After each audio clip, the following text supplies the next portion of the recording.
Channel के एक नए एपिसोड में आप लोगों का बहुत बहुत स्वागत है। दोस्तों, तारीख है 28 जुलाई 2020 और यहाँ पर दो वीकली पिक्स लेकर मैं आप लोगों के सामने हाजिर हूँ।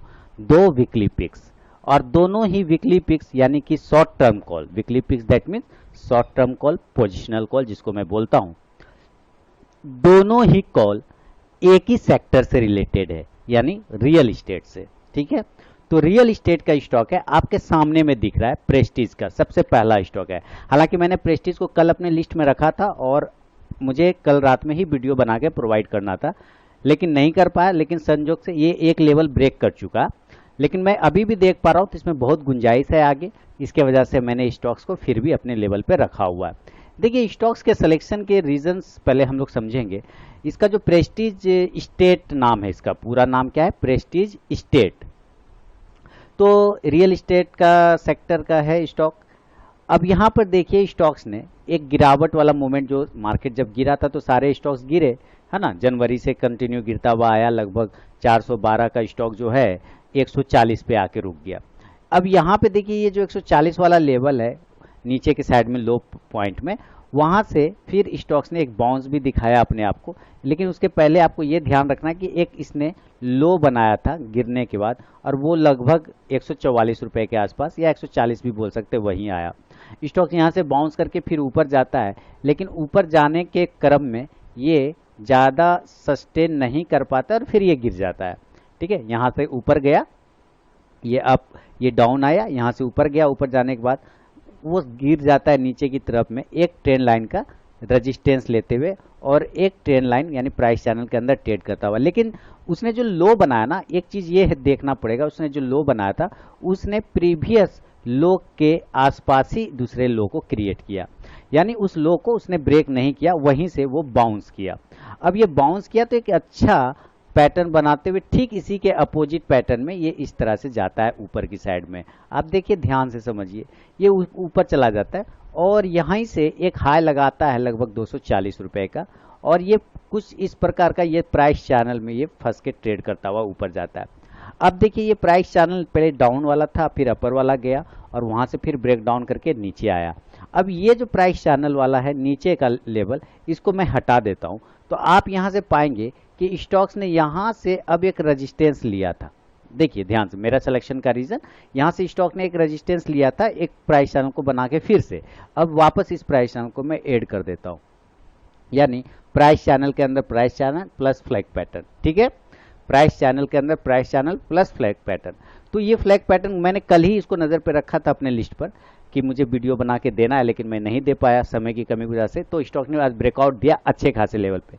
लेकिन ये चीजें जब मैं दोबारा एनालाइज कर रहा हूं तो मैं ये देख पा रहा हूं कि स्टॉक्स में अभी भी मोमेंटम बचा है। अब ये लेवल कुछ इस प्रकार से निकलेगा, पहले ऊपर के नीचे से आ रहा था, लेकिन अभी भी हमारा एक ट्रेंड लाइन का रेजिस्टेंस फंसा हुआ है इसके पास, जिसके अंदर वो ट्रेड कर रहा है। तो इस वजह से प्रेस्टीज स्टेज मुझे लगता है एक बाउंस और भी ऊपर की साइड में आएगा, इसके लिए मैंने इसको सिलेक्शन किया हुआ है। तो टेक्निकल चार्ट की बात कर रहे हैं हम लोग। टेक्निकल चार्ट पे आप जो चीजें देख रहे हैं, यहाँ वॉल्यूम आज जबरदस्त ब्रेकआउट हुआ है, सारे दिन का वॉल्यूम का ब्रेकआउट, 5-6 दिन का वॉल्यूम ब्रेकआउट मिला है। दूसरा, स्टॉक्स में जो ब्रेकआउट है वो कंटिन्यू हो चुका। ठीक है, ये ब्रेकआउट मिल चुका है स्टॉक्स में। तो ब्रेकआउट मिलने के साथ एक पॉजिटिव चीज क्या कर रहा है कि उस ब्रेकआउट के ऊपर क्लोज कर रहा है। फ्लैग पैटर्न का ब्रेकआउट कह लीजिए, चाहे प्राइस चैनल का ब्रेकआउट कह लीजिए, उसके ऊपर वो क्लोज कर रहा है डेली के टाइम फ्रेम पर। ये एक बेहतरीन सिग्नल दे रहा है। इसके साथ ही ये तो टेक्निकल चार्ट पे तो फायदेमंद है, ये चार्ट मजबूत है ही। अगर हम इसके इंडिकेटर वाले चार्ट पे देखें, जिसमें कि हम ये देख पा रहे, ये चार इंडिकेटर लगे हुए मूविंग एवरेज, जिसमें 9 डे का है, 26 डे का है, 50 डे का है और 100 डे का है। आप देखेंगे ये 9 डेज जिसका प्राइस 182 रुपये 44 पैसे आ रहा है, यहाँ ऊपर में है, उसके ऊपर स्टॉक ट्रेड कर रहा है यानी क्लोज कर रहा है। और साथ ही 26 डे के moving average, exponential moving average, जिसका प्राइस 187 रुपये 83 पैसे आ रहा है, यहाँ देखिए उसके ऊपर स्टॉक क्लोज कर रहा है। साथ ही 50 डे का एक्सपोनेंशियल मूविंग एवरेज 190 के ऊपर क्लोज कर रहा है ये। तो ये बेहतरीन तरीके से तीनों मूविंग एवरेज को ब्रेकआउट कर चुका है। येलो वाला जो है वो है हमारा 100 डे का एक्सपोनेंशियल मूविंग एवरेज। तो हमारा अगर लॉजिकल बात करें तो ये तीनों मूविंग एवरेज के ऊपर जब ये ब्रेकआउट कर चुका है, क्लोज कर चुका है, तो चौथा मूविंग एवरेज इसका लॉजिकल टारगेट होगा। लेकिन हम पोजीशन कब बनाएंगे, इस बात को काफी ज्यादा ध्यान देना है। देखिए दोस्तों, तो पोजीशन बनाने की बात पे हम लोग आते हैं कि प्रेस्टीज स्टेज में अगर हम डिलीवरी लेके घर जाएंगे, पोजीशन बनाएंगे, तो हम कहाँ पे पोजीशन बनाएंगे? हम लोग पोजीशन बनाएंगे प्रेस्टीज स्टेज में। अच्छा, एमएससीडी आरएसआई तो आपने देखा ही नहीं, तो चलिए एमएससीडी और आरएसआई भी हम लोग देखने की कोशिश करते हैं। देखिए आरएसआई बिल्कुल 53 के आसपास ट्रेड कर रहा है, ये तो सही है। और साथ ही ये जो एमएससीडी की सिग्नल, एमएससीडी का लाइन है, वो सिग्नल लाइन को क्रॉस ओवर, मतलब वो चिपक गया है, कन्वर्ज हो गया है ना, यानी इस अब ये इस तरह से इसको क्रॉस ओवर करके ये ऊपर की साइड में निकल सकता है। तो इस चीज को ध्यान देना है। अब हम ये देखेंगे कि प्रेस्टीज स्टेज को अगर हमें डिलीवरी लेके घर जाना है तो हम किस पोजीशन पे बाय का बनाएंगे पोजीशन। तो बाय अबव हम प्रेस्टीज स्टेज में शॉर्ट टर्म कॉल के लिए एक्टिवेट होगा जब ये 200 रुपए के ऊपर क्लोज करेगा, यानी buy above 200 on closing basis. Closing basis सारे लोगों को पता ही है, मैं बार बार बताता रहता हूँ। जब स्टॉक 3:15 के बाद और 3:25 के बीच में स्टॉक्स अगर इस प्राइस के ऊपर रहता है, मैं इसको कलर बदल देता हूं ताकि आपको नजर आ जाए।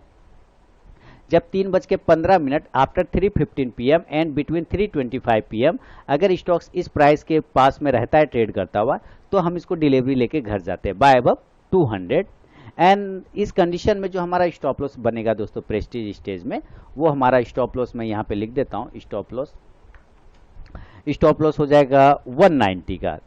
10 रुपए का रिस्क है, 10 पॉइंट का रिस्क है प्रेस्टीज स्टेट में, और 10 पॉइंट का रिस्क कोई बड़ा रिस्क नहीं है फिलहाल। यहाँ पे जो लेवल दिख रहा है ज़बरदस्त तरीके का, एक रेजिस्टेंस है जिसको वो नियर टर्म में अगर ब्रेकआउट करता है जो कि 200 के आसपास का आता है, तो फिर एक हमारा क्लोजिंग बेसिस 200 पे वो जब करेगा तो यहाँ वाला जो रेजिस्टेंस लेवल है जो कि लगभग राउंडिंग बॉटम पैटर्न बनाता हुआ भी आपको नजर आ रहा है, उस लेवल का पैटर्न का ब्रेकआउट मिलेगा हमें यहाँ पे, और हम बाय का लेके पोजीशन जाएंगे। स्टॉप लॉस 190 का लगा लेंगे। टारगेट की बात कर लेते हैं प्रेस्टीज स्टेज में। फर्स्ट टारगेट जो होगा टारगेट 1, वो हम लोग 220 का लेंगे। और 220 का क्यों लेंगे? क्योंकि हमने लॉजिकल टारगेट की बात कहा था, और लॉजिकल टारगेट वीडियो स्किप कर लिया होगा तो नहीं समझ में आया होगा आपको। लॉजिकल टारगेट मैंने ये कहा कि जब 3 मूविंग एवरेज के ऊपर वो क्लोज कर रहा है तो अगला टारगेट 4th मूविंग एवरेज होगा जिसका प्राइस 220 का आ रहा है। तो हमारा लॉजिकल टारगेट 220 का होगा फर्स्ट टारगेट, ये आपको ध्यान देना है। दोस्तों वीडियो पसंद आए तो कमेंट सेक्शन में अपना फीडबैक जरूर दें।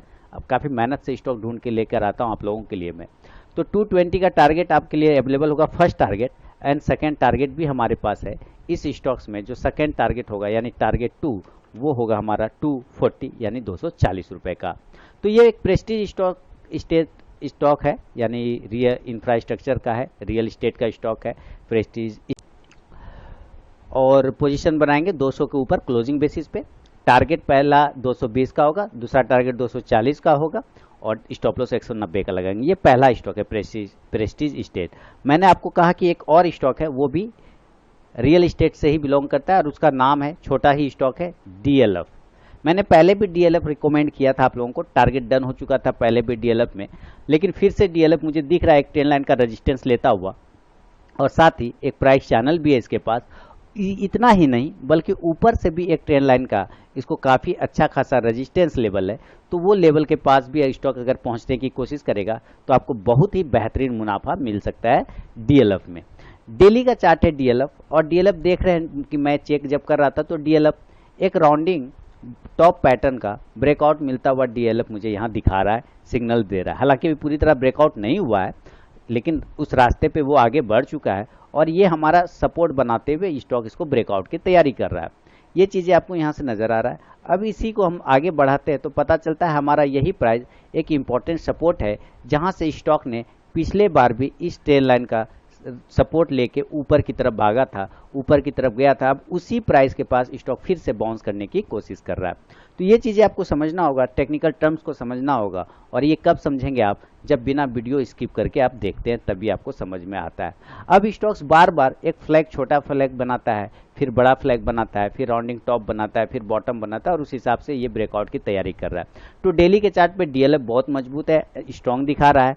और अगर मूविंग एवरेजेस के बेस पे देखें तो अभी रिसेंटली इसने 9 डे के मूविंग एवरेज को क्लोज किया हुआ है, रिसेंटली 9 डे के मूविंग एवरेज को क्लोज किया है। तो हम तुरंत पोजीशन बिल्कुल नहीं बनाएंगे, हम पोजीशन जब भी बनाएंगे इसके ब्रेकआउट पे बनाएंगे। और मैंने जो लेवल नोट किए हुए ब्रेकआउट के लिए, वो लेवल होगा क्लोजिंग बेसिस पे डीएलएफ का। दोस्तों वो मैं यहाँ पे लिखना चाहूँगा कि डीएलएफ में जब हम पोजीशन बनाएंगे तो buy above on closing basis, ठीक है, बाय एबव कहाँ पे होगा 142 ऑन क्लोजिंग बेसिस। ये भी जब 3 after 315 after 3:15 PM and between 3:25 PM, अगर इसके बीच में स्टॉक्स इस प्राइस पर रहता है, इस प्राइस के आसपास रहता है, ऊपर होना चाहिए, इसके नीचे नहीं होना चाहिए, तो हम डिलीवरी लेके घर जाते हैं, इसको कन्वर्ट करते हैं, शॉर्ट टर्म कॉल है हमारा, इसलिए इसको हम लोग डिलीवरी लेके घर जाएंगे। तो बाय अबव 142 142 के ऊपर बाय करेंगे क्लोजिंग बेसिस पे।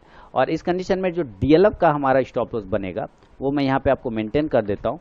डीएलएफ का स्टॉप लॉस लगेगा दोस्तों 134 का, 134 रुपए का हमारा डीएलएफ में स्टॉप लॉस होगा। यानी कि टोटल जो हमारा रिस्क बनता है 8 पॉइंट का रिस्क है हमारा डीएलएफ में, ध्यान रखिए 8 पॉइंट का रिस्क है। अब चलिए टारगेट की बात करते हैं डीएलएफ में। तो टारगेट आपको इसमें 3 टारगेट मिलने की चांसेस बनते हैं यहाँ पे। फर्स्ट टारगेट जो होगा डीएलएफ में टारगेट 1 वो होगा हमारा 150 का, 150 रुपए का। सेकेंड टारगेट भी लिख देता हूँ आपके सामने, लेकिन आपका इंपॉर्टेंट फीडबैक मिले और लाइक का बटन दब जाए, शेयर का बटन दब जाए तो मज़ा आ जाए। 150 का फर्स्ट टारगेट, 150 का सेकेंड टारगेट बढ़ता हूँ। सेकेंड टारगेट जो होगा टारगेट 2 वो होगा 156 का, 156 रुपए का। इसके बाद जो थर्ड और फाइनल टारगेट वो होगा वो कहीं ना कहीं हमारे पास टच करने की कोशिश करेगा। टारगेट थर्ड वो है 160 का, यानी 160 रुपए का। तो 8 पॉइंट का रिस्क है हमारा और टारगेट लगभग 1:3 के आसपास का यहाँ पे दिखाई दे रहा है। तो इस चीज़ को आप समझिए, टेक्निकल टर्म को समझिए, क्यों सिलेक्शन हुआ उसको आप समझिए और उसके बाद अपनी भी रिसर्च एनालिसिस कर ले। कोई भी पर्सनल बाइंग और सेलिंग की सलाह नहीं है, मैं अपने व्यू बता रहा हूँ यहाँ पे कि अगर इसको ब्रेकआउट मिलता है यहाँ से डीएलएफ में तो एक अच्छा टारगेट आपको ऊपर की साइड में जा सकता है। तो 2 स्टॉक मैंने आपको दिए, प्रेस्टीज स्टेट और डीएलएफ लिमिटेड। ये दोनों स्टॉक्स रियल सेक्टर का है और दोनों में ही एक बाइंग की अपॉर्चुनिटी मुझे दिख रही है शॉर्ट टर्म कॉल।